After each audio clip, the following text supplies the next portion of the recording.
Hello everyone, welcome to ThinkComputer YouTube channel. In this video, we will be learning about control flow statements in Python. So there are three types of control flow statement. We have sequence control flow, we have selection control flow, and we have repetition control flow. But what exactly is statement flow control? Well, statement flow control is the order in which the statements in a program are executed. So it controls how the program moves from one instruction to another during execution. So there are three types. We have sequence flow control. That means statements will execute one after another in a sequence. Means all the statements will execute. Second, we have selection, also known as decision flow control, where the program will choose between the statements depending on the condition. So the entire program will not execute. Some part of the program will execute and some part will not execute depending on the decision or the selection. So we have if else, if else and nested if. These are the programming topics which are to be discussed in upcoming video, and these are used for selection flow control. Then we have repetition, also known as looping flow control, where a set of statements repeats multiple times. So there is a part of program which is repeating again and again. So repetition, also known as looping flow control. So examples in Python are for and while loops. Now let us understand statement flow control with the help of flowcharts. So I have three flowcharts over here. The first flowchart is demonstrating sequence flow control, the second one is demonstrating selection flow control, and the last one is for repetition, also known as looping flow control. So if you look at the first flowchart, you see we are taking input salary, we are calculating tax, and we are straightforward printing the tax, and the flowchart is over. That means one after another all the steps will execute and there is no optional step here. All the steps are compulsory. So this is how sequence flow control looks like. All the programs which you do, normal programs without condition, without loop, are known as sequence flow control. Like you have a program to calculate tax, you have a program to find out simple interest, or maybe you have a program to, taking input basic salary and calculating gross salary, or you have a program to swap two numbers. These all are under sequence flow control. If all the steps in the program are executing one after another and there are no optional steps, that means that is an example of sequence flow control.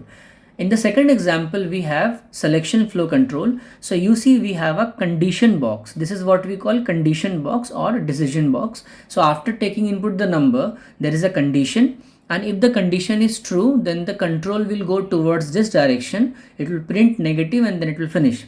But if the condition is false, then it will go towards the no direction. It will print not negative, then it will finish. So that means both of the print statements will not execute at once. Any one of the print statement will execute. That means a decision is being made over here. So based on the decision, one part of the program will work, another part will not work. So that is what selection flow control is. So in programming, we have if else, if elif, nested if else for this kind of construct. Then we are talking about here repetition flow control, which is basically loop. So here we are trying to demonstrate loop using flowchart. So a equal to 1, it starts and then it checks the condition. If it is true, it prints 1. And then 1 becomes 2. That means A's value changed. Then again it goes back, again checks 2 less than equal to 10. It prints 2 and then it becomes 3. So this way, this part of the flowchart or the program will keep on repeating total 10 times, and when it will become 11, so it will go towards no and it will stop. That means using the decision box, we are basically trying to repeat this part of the program. So you see any program or any flowchart where one part of the program or the flowchart is repeating again and again more than once. So that means you are having repetition flow control. Now let us understand statement flow control using Python examples. So the first example is of taking input salary and then calculating 10% tax and just printing the tax. This is the same program for the flowchart which I have shown you in the previous slide. So this is how sequence flow control looks like. Second is of if else. So we are using if else in the Python language. I will be explaining these in details in upcoming videos. Just an introduction is given to you right now. So this is how we write the condition. We write if and we place the condition. If it is true, then it will print negative, else it will print not negative. So here both of the print statements will not execute always together. One of the print statements will execute. So this is an example of selection flow control. Then we are having repetition flow control. This is the code for the same flowchart which I showed in the previous slide. So this is basically a for loop code to print 1 to 10. We use the range function in the for loop. It will be explained in an upcoming video. So that's all for this video. Thank you everyone. So this was an introduction to all three type of flow controls.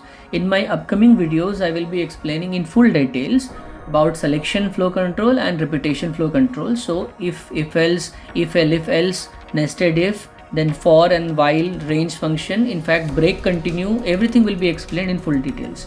So stay tuned for upcoming videos, and thank you everyone for watching this.